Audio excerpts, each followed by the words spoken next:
Clinton's not running any sort of new message, and she's certainly not a fresh face for Democrats. And the biggest problem Democrats are going to have is someone like Hillary Clinton, who, as I've said, has lived in a rarefied world, is someone that doesn't understand the average American.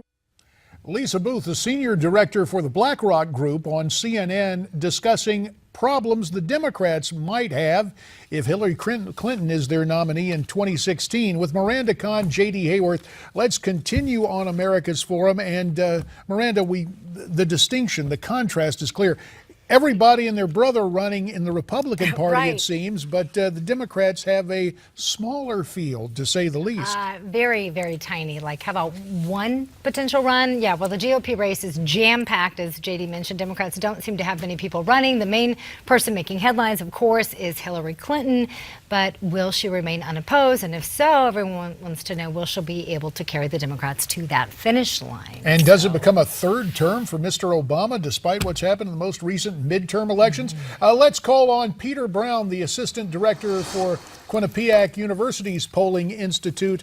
Peter, we're so glad to have you joining us by phone from Orlando here on America's Forum. So everything's been Hillary, Hillary, Hillary.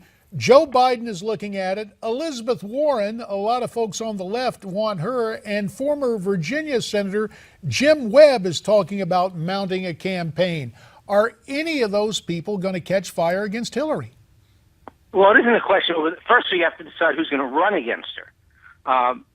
And you're right. There are a bunch of people on the left who would be excited about Elizabeth Warren as a candidate. And frankly, there'd be a bunch of people on the right who would be excited if the Democrats were to run Elizabeth Warren. But the question is, will anybody take on Mrs. Clinton is an open question. Jim Webb is not your normal Democratic potential candidate. He walks, as I say, the beat of a different drummer. He is a conservative Democrat on many things, and he is allegedly looking into it. He is not a Democrat who you think of as a party stalwart. There are a number of Democrats who, if Mrs. Clinton would choose not to run, and she has not announced her candidacy yet, despite the huge expectation she will, who would get into the race. But the reason why nobody wants to run against Mrs. Clinton is that her numbers are very good nationally. Right. In virtually every poll you see and matched up against any Republican, she has a double-digit lead at this point. Now, when and if she becomes a real candidate, those numbers might dissipate a bit. Voters like candidates who are non-political, and to a degree, her being a former Secretary of State and not a presidential candidate, helps her freeze her status as the frontrunner. Peter, women have become a key demo that both parties are trying to court. So we have to ask, how is Hillary Clinton doing among women voters? Well, in the polls, she does well among women voters. She does well among Democrats, and the thing that it makes her a stronger candidate is she does well among non-party voters. So that she has pretty good strength across the board. Now, again, as a campaign goes on, she may lose some of that strength when she becomes a candidate. But she starts out with a big edge, no doubt about it.